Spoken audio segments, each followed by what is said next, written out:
6 to 18 years in state prison. That's the sentence for Alexander Hackett after he killed an 18-year-old Spencerport grad in a drunk driving crash earlier this summer. Isabel Garcia was inside the courtroom where the defendant apologized directly to the victim's family, and she has the emotional details. Yes, it was an incredibly emotional sentencing. The mother of Maria Eichas, who was just 18 when she was killed, provided a victim impact statement, which also struck with the judge today. Alexander Hackett pleaded guilty to more than a dozen counts in the indictment, the most serious charge being aggravated vehicular homicide. He will spend 6 to 18 years in state prison. Back in early June, Hackett admitted to having at least 4 beers before driving when he crashed into the car 18-year-old Maria Eichas was in on Burritt Road in Parma.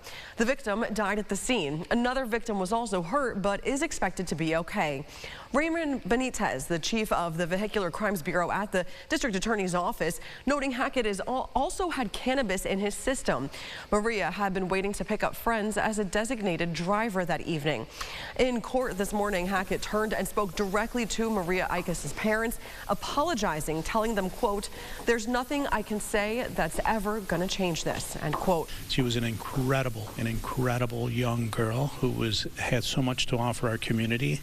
She was a scholar. She was just a beautiful person, an incredibly smart person who was going to make something of herself, and we're all going to be bless the community for not having her around in the future. Can't stress enough credit to Ray Benitez and both families. They were okay with this deal. My client was okay with this deal. It spared everybody the difficulty of a trial. Maria's mother also explained she was most known for her music and love of singing. She was also studying at UB in biomedical engineering, helped to care for her grandmother, and was described as being an amazing big sister. Her mother also said, quote, "Maria always valued the power in helping to change the world and not letting the world change her," end quote. 3 different school districts offered counselors after her passing. More than 1,200 family, friends, and loved ones were at the calling hours to pay their respects and offer support. For now, reporting in the studio, Isabel Garcia, News 8.